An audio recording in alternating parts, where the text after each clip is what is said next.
Dear news కు స్వాగతం. Reporter ఎం దుర్గారావు.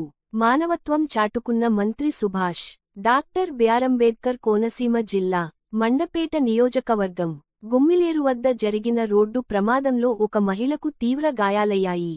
ఆ సమయానికి ఆ మార్గంలో ప్రయాణిస్తున్న కార్మిక శాఖ మంత్రి సుభాష్ వెంటనే స్పందించి తన కాన్వాయ్ని ఆపారు. బాధితురాలు వివరాలు తెలుసుకొని ఆమెను తక్షణమే మండపేట ప్రభుత్వాసుపత్రిలో చేర్పించారు. మెరుగైన వైద్య సేవలు అందించాలని ఆసుపత్రి సిబ్బందిని ఆదేశించారు.